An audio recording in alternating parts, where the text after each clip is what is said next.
Robert was competitive about everything and anything. And so I guess he might have been competitive about the reviews. Dreyfus would say, what am I doing on this island? Why am I here? I should be signing autographs in Sardis. I should be feted all over New York City. That did it for Robert Shaw. That was, I think, the beginning of the great Dreyfus-Shaw feud. Shaw was a troublemaker. Shaw was an instigator. He liked to get people riled up. He was totally malicious. He really thought Dreyfus needed a slapping down. A young punk with no stage experience. And because there was a natural tension between his character and Dreyfus's character, there was also a natural tension between Shaw the actor and Dreyfus the actor. You got city hands, Mr. Hooper. Counting money all your life. All right. Hey, I don't need this. I don't need this working class hero crap. He was an enormous personality, and he radiated it. And in private, he was the kindest, gentlest, funniest guy you ever met. Then we'd walk to the set, and on the way to the set, he was possessed by some evil troll who would then make me his victim. I was his victim. Shaw would say, look at you, Dreyfus. You eat and you drink and you're fat and you're sloppy. Your age, it's criminal. Why, you couldn't even do 10 good push-ups. He would challenge Dreyfus on all kinds of levels. His favorite, one great trick that he did to Dreyfus as an actor is just before they'd start rolling and have to be seriously acting, Shaw would lean over to Dreyfus and say, mind your mannerisms. Then they'd start shooting. And Dreyfus, of course, would be trying to mind his mannerisms and be present as the actor. When you're competitive with someone who's 3 times your size and who has already given one of the greatest Shakespearean performances in the world, it wasn't hard for Robert to get my number. Robert would basically humiliate Richard into taking a chance. For instance, Robert would say, I'll give you $100 if you climb to the top of the mast on the Orca and jump off into the water. And then one day, he was coming down the gangplank. He had a glass of bourbon in his hand, and he said, help me out, will you, Richard? And I said, you want me to help you out? Yeah. Richard took the shot glass out of Robert's hand and threw it out the window. At which point, every drinker on the crew went, ooh. That was the shot heard around the world. It got ugly. It got ugly. But it was also Quint and Hooper living out that relationship as Shaw and Dreyfus. And the next scene was me at the cleats, trying to get the cleats cut. And there was water all over the place. And Robert took the fire hose and stood behind the camera and aimed it at my face. And that was the one day that I lost my sense of humor. JAWGUST. JAWGUST.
All right, I'm not going to waste any time. It is day 26 of JAWGUST, and I've watched Jaws for 26 days. JAWGUST, it is JAWGUST, where I will be watching Jaws each day.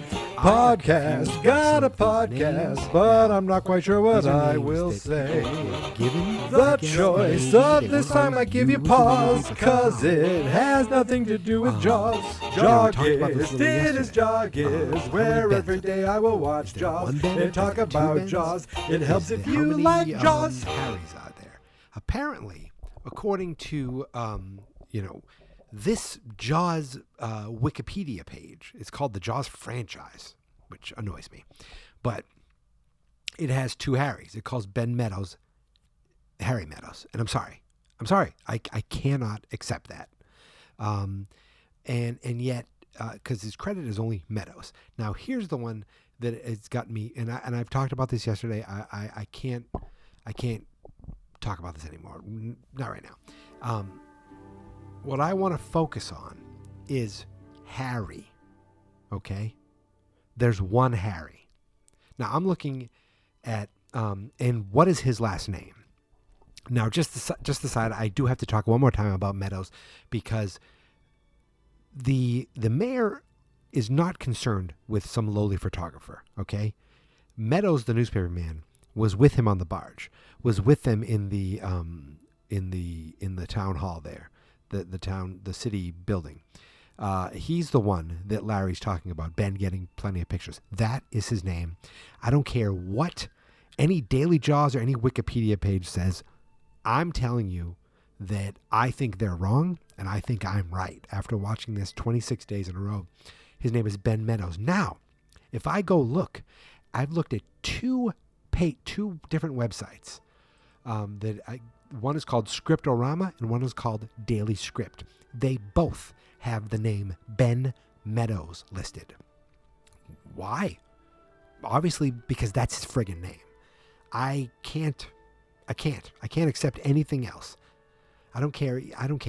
It's Ben Meadows. Now, Harry, this is where I get annoyed. I go to this Wikipedia page again. Okay, first of all, I went to this Wikipedia page and I typed in Ben, and they didn't have any Bens. They didn't even have Ben Gardner. So this page sucks. Okay, I am fed up to here with these names. Okay, because on this page, it has. I wanted to look up the actor or the man who played Harry, Bad Hat Harry, who I called Harry Keisel, who I've been calling Harry Keisel. I couldn't find him. I saw Harry, and I looked up the actor. I said, that couldn't be him. Then I saw on the IMDb page, now anyone, I think, can edit IMDb, just like anyone can edit Wikipedia. And people think, I don't know who came up with this. I don't know where it came from. Maybe it's in the book. That's what I don't know. Maybe some of these names are in the book, and that's why people think that's their name. So maybe Meadows' name is Harry Meadows in the book? I don't know. I don't know. And so they're like, oh, that's Meadows, so that has to be Harry Meadows. But I'm telling you, his goddamn name is Ben Meadows. Okay? Based on the two different scripts that I've seen. Again, who knows how accurate those scripts are, but they agree with me, so I'm saying they're very accurate. Now, on this Wikipedia page and on the IMDb page, Harry is listed as Harry Wiseman. I've never seen that before. Where the hell is Wiseman used in this? Okay, I haven't seen it. I, myself, saw the bicycle shop that the kids were karate chopping, his bicycle shop. They were hitting the fence outside there. And on that it said Keisel's Bike Rentals. Again, I look in these two scripts and I type in the word Harry. And when I type in the word Harry, the first thing that pops up is 8 to 10-year-olds, average size about 5'4". Otherwise, the overhand chops would be higher up on the fences, and I have a pretty damn good idea who two of the little bastards are. Call me later in the afternoon, Harry. Call me later in the afternoon, Harry. Now, if you hear that, okay, that is a man who is talking about the kids karate chopping his fence. And Brody calls him Harry. But guess what? In the script, guess what the name is that says this line? Keisel. Yes. In fact, the description right above it says, Brody passes Keisel's bicycle rental, navigating an awkward course through an odd assortment of schwims that line the sidewalk in front of a demolished white picket fence. Keisel intercepts Brody on the run. Keisel. I want to be like, Kaiser Sose. Keisel, not Wiseman. I want to correct any wiki. I will, unless, of course, it's something from the book that's where they got it from. I don't know where they got Wiseman. I have no idea. It annoyed me because here I am thinking I found something like, oh, his name's Keisel. Cool. Then all of a sudden I do a little more digging and I find that someone else gave him a different last name. I don't know who gave it to him. I don't see it. I see it on a Wikipedia page and I see it on an IMDb page. And I have no idea why those names are those names. But when I look at two PDFs, well, one PDF, one web page that are just the full screen play. Now this one is the first screenplay. It says Stillness in the Water, aka Jaws, by Carl Gottlieb and Peter Benchley. Then this other one looks a little even more like official. It's like script, final draft screenplay, Peter Benchley. Production 02074, Richard Zanuck, David Brown. This might have been before Carl Gottlieb got involved. But it still says Keisel. And it still says Ben Meadows. And I will stand by those names for the rest of JAWGUST and for every JAWGUST for the rest of my life.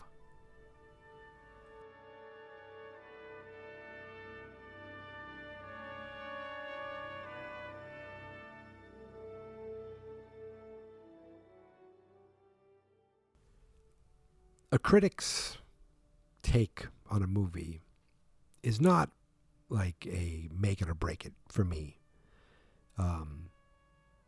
But the nice thing about a Rotten Tomatoes score is that it shows me that most people like this movie, so there's probably something good about it. Or most people do not like this movie, so there's probably something flawed about it. I like plenty of movies that have low Rotten Tomato scores, and there are ones that have high Rotten Tomato scores that I just don't care about. So it's not, again, a make it or break it thing for me, but it is a pretty good aggregator, which I think is the right word, for the quality of a film.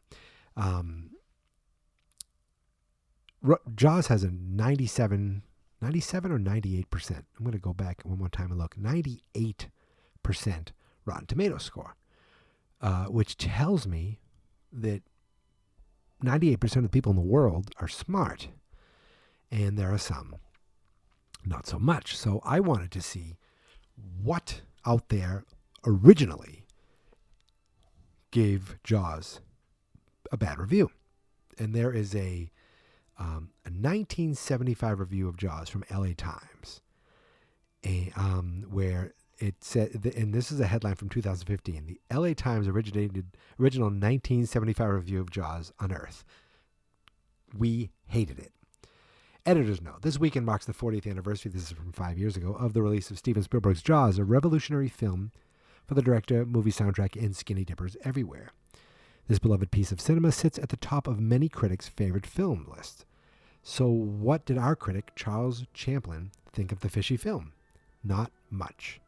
Champlin was not swayed by the plight of the townsfolk of Amity Island. In fact, you could say he really, really disliked it. It goes on to say, Jaws was harpooned by the LA Times on many levels. Champlin labeled Robert Shaw a poor man's Captain Ahab, slammed the script, but most of all, he detested the violence. To be fair, the complaint preceded the future PG-13 rating change in 1984. Thank you, Red Dawn. But perhaps the movie could have used a warning not to bring children under the age of 13 to a movie about a shark that eats a lot of people. And the first trailer was pretty devoid of red water. But it's hard to get behind what he says about a young Spielberg, that intimacy is not yet his strength. Ah, well, I'll drink to your review, Chaplin. So here is the full review from the then Times Entertainment editor, Champlin, published on June 20th, 1975, with the headline, Don't Go Near the Water. Yes, ladies and gentlemen, I'm going to read this review for you right now. Let's pretend it's 1975. The first and crucial thing to say about the movie Universal has made from Peter Benchley's bestseller Jaws, opening citywide today, is that the PG rating is grievously wrong and misleading. The studio has rightly added its cautionary notices in the ads, and the fact is that Jaws is too gruesome for children and likely to turn the stomachs of the impressionable at any age. A severed leg drifts towards the sea bottom, a severed arm and other shark-chewed remains are studied ashore. Studied ashore, that's fancy. A man dies horribly in the jaws, spewing a last gout of his own blood. Children die and the sea foams red. Careful studies by the Children's Film Foundation in England have confirmed what common sense suggests. Children identify most strongly with what happens to children on screen, are most impressed and terrified by the violence done to or endangering other children. Jaws is a nightmare time for the young. Thinking the fact that Chris was 5 years old and he went to go see this in the theater. Good times, good times. Back to the review. Even the mature are apt to be jolted harder by Jaws than by earlier Jeopardy films. Violence done to the helpless, always the hardest to watch, is here compounded because the victims are in the water, an alien environment demanding and potentially dangerous at best. The inability to flee or fight back are in the nightmare of paralysis, is really only too easy to identify with. Huh? It sounds, all of it, like a backhanded compliment for a potent and well-made movie. But while I have no doubt that Jaws will make a bloody fortune for Universal and producers Richard Zanuck and David Brown, it is a coarse-grained and exploitative work which depends on excess for the impact. Ashore it is a bore, awkwardly staged and lumpily written.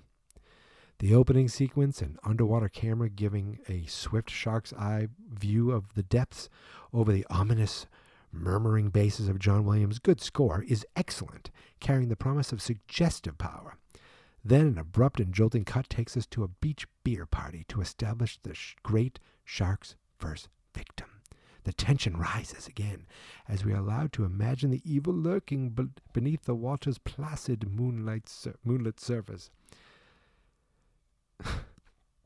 I'm still reading. Land and sea quarrel thereafter. Peter Benchley's story, which he adapted with Carl Gottlieb, has Roy Scheider as a seafaring resort town chief of police, trying in vain to close the beaches over an opposition of the merchants led by Murray Hamilton. A reward offered for the shark evokes a comical flotilla of amateurs. Most of this, despite an intense performance by Scheider, is flatbush melodrama, broad and obvious. Richard Dreyfuss arrives as the expert boy who, Richard Dreyfuss arrives as the rich boy who, after a childhood experience, has become a shark expert. Robert Shaw is a local shark hunter, more than half mad, a poor man's Captain Ahab, who, having survived the shark-infested seas after wartime torpedoing, is out to exterminate the species. If the whole project from manuscript forward has been a commercially calculated confection, the tip-off is the movie is a stubborn refusal of key characters to come into sharp focus.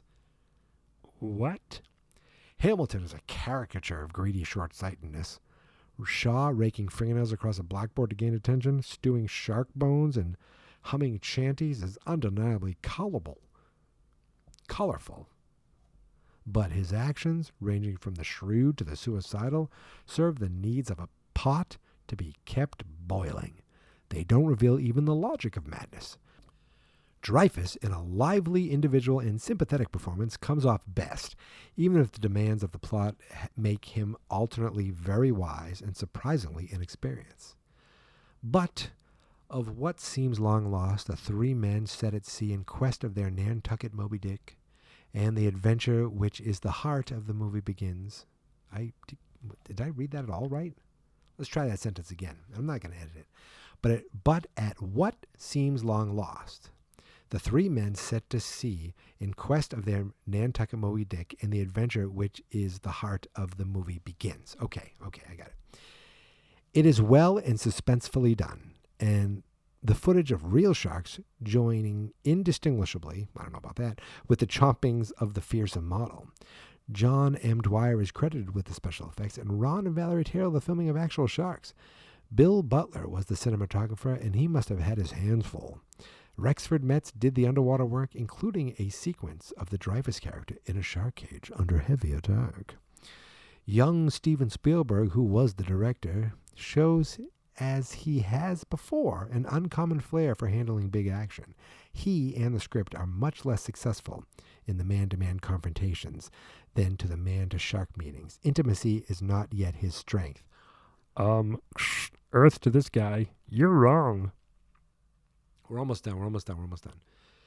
The ending is a pulp story hokum, calculated, I suspect, to affirm that it has all been in gory good fun. The nightmare was only a dream. Still, it would not be surprising if "Don't go near the water" turned out to be the motto along the ocean beaches this summer. The frights, like those from Earthquake and Towering Inferno, are not put away by happy endings. The fact that he compared this to Earthquake and Towering Inferno. Oh my God. The argument has always been that tragedy, violence, and terror witness purge us of them. Huh? I can't read. The argument has always been that tragedy, violence, and terror witness purge us of them. The Grand Guignol Theater of Paris, Guignol, I don't know what the hell it is, Theater of Paris, oh God, with its bloodletting and eye gouging ingeniously faked, was thought to have I'm not editing this at all. I want to show the world that I can't read. Was thought to have denatured. My God, I'm so stupid. Was thought to have denatured shock by making it amusing. This is the last line. I've taken too long. After Jaws, you do wonder what it was that was purged and what it takes to entertain these days. Like I said, okay, reviewers, look, individual reviews, I almost have no use for. You know, especially the ones that are written. And I'll tell you why. This guy, to me, sounds like he wants to throw out some fancy stuff and sound so smart talking about Jaws. And yet, his opinion is his opinion. He's just a dumb fool who's wrong. Like, you could sit there and I'd much rather hear, you know, Siskel or Ebert talk for 3 minutes about a movie and not have to come up with the most unbelievably worded sentence structure to display the violence of this and that and these and those and blah blah blah blah blah blah. I'm a terrible reader, but I am good at rambling, which I've been doing for the last few minutes or maybe the last 26 days, depending on who you're talking to. So, I think that's it. I wanted to read that review. I didn't read it before. You can tell. You can tell I didn't pre-read it. I just read it. But I stand by that there is one Harry. There are two Bens. And that Harry's last name is Keisel. And I will bring that to the grave. Also, I think, and I didn't say this earlier, I think there's one Charlie. I haven't looked it up, but I think there's one Charlie. Swim forward, Charlie. Swim forward, don't look back, Charlie. I think is the same Charlie who earlier in the movie, what's his name? Brody says, Charlie, bring me over those kids. He's the one who drives the barge. I think it's the same guy. Otherwise, this town is really lacking in unique names. And that is it, my friends. That's the end, my friends. You can find me on Twitter and Instagram at Geek Mentality. The website is fans.experts.com. The Facebook page is fans.experts. And don't forget, there's a couple things. Remember, there's 3 things you need to remember right now. Number 1, Harry's last name is Keisel. Number 2, Meadows' first name is Ben. Number 3, Hooper was never invited to dinner. Here is my theme song. This is my podcast, I made it. Geek Mentality's what I named it. And I think you should listen and subscribe. 'Cause I'm kinda funny and awesome. I think that I'm worth your time, and I'm kinda handsome. My mom says, please listen and please subscribe. At least listen to this episode. Fans not experts.